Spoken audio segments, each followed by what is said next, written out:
بسم اللہ الرحمن الرحیم۔ السلام علیکم محترم ناظرین۔ ماں باپ کے 3 عمل اپنی اولاد کی زندگی کو خطرے میں ڈالتے ہیں۔ حضرت علی رضی اللہ تعالیٰ عنہ سے ایک عورت نے پوچھا، کیا ایسے بھی میرے کوئی عمل ہو سکتے ہیں جو میری اولاد کے لیے خطرے کا باعث بن سکتے ہو؟ تو حضرت علی رضی اللہ تعالیٰ عنہ نے فرمایا کہ ماں باپ کے 3 ایسے کام جو کہ اولاد کو موت کے منہ تک لے جاتے ہیں، وہ 3 عمل یہ ہے۔ لیکن ناظرین، ان سے پہلے ایک گزارش ہے کہ ویڈیو کو لائک کریں اور چینل کو ضرور سبسکرائب کریں۔ مسلم کی حدیث میں یہ بات روایت ہے کہ حضرت محمد صلی اللہ علیہ وسلم نے فرمایا، اگر میں ماں باپ کو اس دنیا میں زندہ پاتا، اگر میں عشاء کے فرض پڑھ رہا ہوتا، اگر میرے ماں باپ میں سے کوئی مجھے آواز دیتا تو میں نماز چھوڑ کر انہیں لبیک کہتا۔ ایک دفعہ حضرت علی رضی اللہ تعالیٰ عنہ اپنے حجرے میں موجود تھے کہ ایک بوڑھی عورت آئی اور عرض کی، اے امیر المؤمنین، میرے 2 ہی اولادیں ہیں، ایک بیٹا اور دوسری بیٹی۔ وہ دونوں ہی نافرمان ہیں اور وہ دونوں اکثر بیمار رہتے ہیں۔ میری بیٹی کا رشتہ لینے کے لیے کوئی تیار نہیں اور بیٹے کو کوئی رشتہ دینے کے لیے کوئی تیار نہیں۔ میں ایسا کون سا عمل کروں جس سے ان کی زندگی میں برکت آئے اور وہ عمل انہیں نفع دے اور وہ میری نافرمانی بھی نہ کرے اور وہ صحت یاب بھی ہو جائے؟ میں ایسا کون سا عمل کروں کیونکہ وہ دونوں نافرمان ہیں، میرا کہنا نہیں مانتے، میرا بیٹا شراب اور دیگر گناہ بھی کرتا ہے، وہ دونوں دین اسلام سے مطابقت نہیں رکھتے۔ اے امیر المؤمنین، مجھے کوئی ایسا عمل بتائے جس سے وہ دونوں راہ راست پر آ جائے، دونوں کے رشتے بھی ہو جائے، وہ فرمانبردار بن جائے اور دونوں صحت مند بھی ہو جائے۔ حضرت علی رضی اللہ تعالیٰ عنہ نے اس عورت سے فرمایا کہ ماں باپ کے 5 ایسے گناہ جن کی سزا اولاد کو بھی ملتی ہے، وہ 5 عمل ایسے ہیں جس سے اولاد کا تعلق جڑ جاتا ہے۔ حضرت علی رضی اللہ تعالیٰ عنہ نے فرمایا، اگر ماں باپ یہ عمل کرتے ہیں تو ان کے عملوں کی وجہ سے اولاد بھی اس جرم میں شریک کر دی جاتی ہے۔ تو خاتون نے پوچھا، وہ 5 عمل کون سے ہیں؟ حضرت علی رضی اللہ تعالیٰ عنہ نے فرمایا، وہ 5 عمل یہ ہے۔ نمبر 1، جس گھر میں والدین قرآن مجید کو سمجھنے کے باوجود اس کی تلاوت نہ کرے تو ایسے والدین تو اللہ کے عذاب کے مستحق ہوتے ہی، لیکن اس کی سزا ان کی اولاد کو بھی ملتی ہے۔ ایسے والدین کی اولاد نافرمان، بے حیا ہو جاتی ہے۔ آپ اپنے گھروں میں دیکھیں کہ قرآن مجید جو کہ اللہ تعالیٰ کی آخری کتاب ہے اور محمد صلی اللہ علیہ وسلم پر نازل ہوئی، جو کہ قیامت تک کے مسلمانوں کے لیے ہدایت کا ذریعہ ہے، لیکن افسوس کہ ہم صرف رمضان میں قرآن پاک کو پڑھتے ہیں، یا پھر جب کوئی فوتگی ہو جائے قرآن مجید ہمارے گھروں میں موجود ہوتا ہے اور اس پر دھول جم جاتی ہے، مگر ہم اسے کھول کر پڑھنے کی کوشش نہیں کرتے۔ ہمیں چاہیے کہ اس مقدس کتاب کی تلاوت کرے تاکہ ہمارے گھروں میں اللہ تعالیٰ رحمتیں اور برکتیں نازل فرماتا رہے۔ جو ماں باپ قرآن مجید کو سمجھنے کے باوجود نہیں پڑھتے، ان کی اولادیں بے حیا اور تنگ دست ہو جاتی ہے۔ نمبر 2، امیر المؤمنین حضرت علی رضی اللہ تعالیٰ عنہ نے فرمایا، جس گھر میں ماں باپ روزانہ لڑتے ہیں اور ایک دوسرے کو گالیاں دیتے ہیں، جہاں گالیاں دی جائے وہاں شیطان ہی ڈیرے ڈالتے ہیں، فرشتے نہیں، اور شیطان ان کو ہر وقت بھڑکاتے رہتے ہیں۔ آپ خود سوچئے کہ جس گھر میں ہر وقت شیطان کا بسیرا ہو اور فرشتے وہاں نہ آئے تو ایسا گھر تو جہنم ہی ہوگا، کیونکہ فرشتے تو یہود اور مشرکوں کے گھر میں نہیں آتے۔ نبی کریم صلی اللہ علیہ وسلم کا فرمان اقدس ہے کہ ایک دوسرے کو گالیاں دینا اسلام میں حرام ہے۔ والدین کو دیکھ کر اولاد جوان ہوتی ہے، جیسا طرز عمل والدین کا ہوگا اولاد بھی ویسی ہوگی۔ جن بچوں نے ساری عمر اپنے والدین کو لڑائی جھگڑے گالیاں دیکھتے دیکھا تو ایسے اولاد سے والدین کیسے توقع رکھ سکتے ہیں کہ ان کی اولاد فرمانبردار ہوگی؟ اس لیے حضرت علی رضی اللہ تعالیٰ عنہ نے فرمایا کہ ماں باپ کو چاہیے کہ دین اسلام میں بات چیت کے جو طریقے بتائے گئے ہیں اس پر عمل کریں تاکہ ان کے اولادوں کی تربیت درست طریقے سے ہو۔ اس طرح آپ کی اولادیں نافرمان اور بے حیا نہیں ہوگی۔ اپنے گھروں میں نیکی کی باتیں پھیلائیں، اپنے اولادوں کو نیکی کا درس دیں۔ اپنے بیٹے کو حضرت فاطمہ الزہرا اور حضرت عائشہ رضی اللہ تعالیٰ عنہ کے واقعات بیان کرے، ان کے طرز زندگی کے متعلق بتایا کرے تاکہ ہماری بیٹیاں باحیا اور باپردہ ہو۔ نمبر 3، حضرت علی رضی اللہ تعالیٰ عنہ فرماتے ہیں کہ ماں باپ کی بے پردگی کی وجہ سے ان کی اولادوں پر بیماریوں کا حملہ ہوتا ہے۔ حدیث صحیح بخاری میں حضرت ابو ہریرہ رضی اللہ تعالیٰ عنہ سے روایت ہے کہ نبی کریم صلی اللہ علیہ وسلم نے فرمایا کہ باپردہ عورت پر جنت واجب ہے، جبکہ بے پردہ عورت پر جہنم واجب ہے۔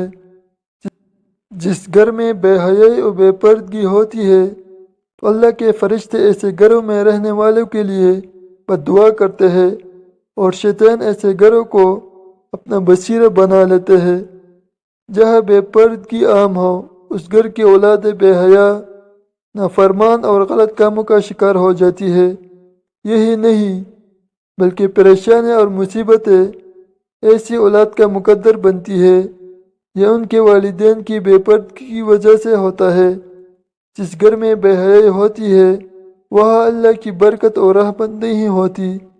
ایسے ماں باپ کی اولادیں فتنوں اور بلاؤں سے محفوظ نہیں رہ سکے گی، کیونکہ اللہ کے فرشتے جو کہ ان فتنوں کو روکتے ہیں وہ تو اس گھر سے چلے جاتے ہیں۔ ایسی اولاد ماں باپ کی نافرمانی کرتی ہے اور ہمیشہ پریشانی میں مبتلا رہتی ہے۔ ماں باپ کو چاہیے کہ وہ پردے کا خاص خیال رکھے تاکہ ان کی اولاد بھی ان کی پیروی کرے۔ آپ نے مشاہدہ کیا ہوگا کہ آپ کے ارد گرد جو ماں باپ پردے کا خیال نہیں رکھتے تو ان کی باتیں زبان زدہ ہوتی ہے۔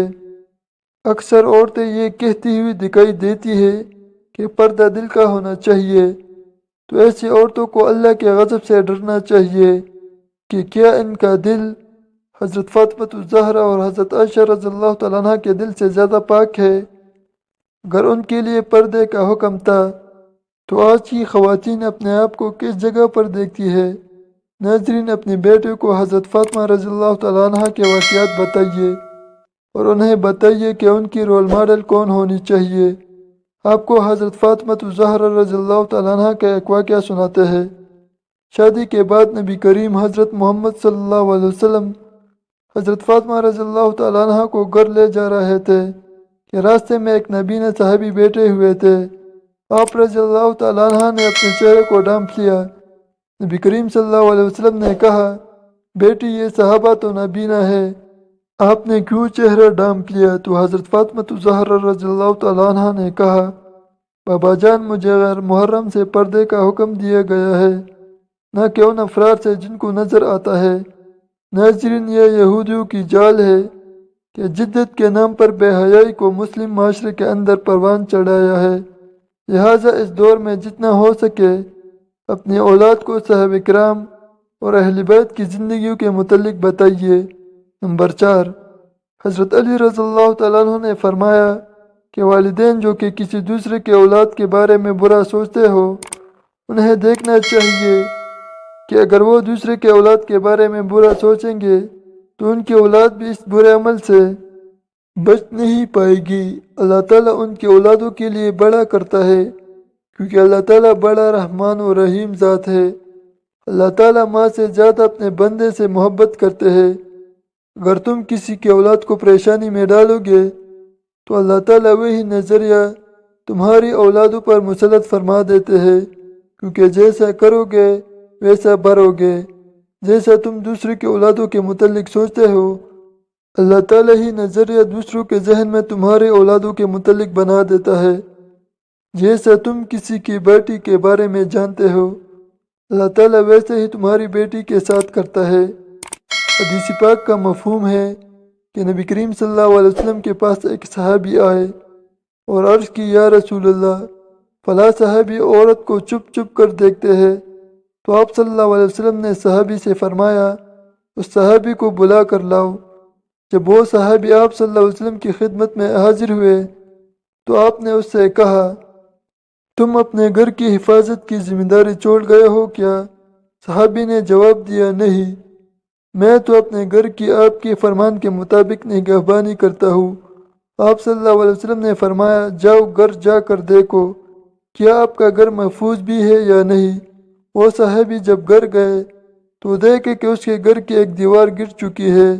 وہ صحابی واپس آپ صلی اللہ علیہ وسلم کی خدمت میں حاضر ہوئے اور پوچھا، یا رسول اللہ یہ کیا معاملہ ہے؟ تو آپ صلی اللہ علیہ وسلم نے فرمایا، اگر تم کسی کی عورت کو دیکھو گے تو اللہ تعالیٰ تمہارے گھر کی دیواریں گرا دے گا۔ دوسروں کی بیٹیوں کو اپنی بیٹیاں سمجھو، ہر بہن کو اپنی بہن سمجھو تاکہ تمہارے عزتیں بھی محفوظ رہ سکے۔ نمبر 5، حضرت علی رضی اللہ تعالیٰ عنہ نے فرمایا، جو ماں باپ اپنے گھر میں حلال حرام کا فرق نہ کرتے ہو، حرام وہ نہیں کہ حرام جانور کھا لیا جائے یا کوئی حرام چیز کھائی جائے، یہ تو قطعاً حرام ہے۔ حرام وہ جو حلال کو حرام کر کے کھایا جاتا ہے، کسی دو کا فراڈ کر کے اس کا حق کھا لیا جائے یا کسی غریب مسکین کا حق کھا لیا جائے تو یہ بھی حرام ہے۔ اگر حرام مال بچوں کو کھلایا جائے تو اولاد نافرمان، بے حیا اور بیماریوں میں مبتلا ہو جاتی ہے۔ آج کل یہ بیماری ہمارے معاشرے میں عام ہو گئی ہے۔ حرام کھانے والے اسے حلال سمجھ کر کھا رہے ہیں۔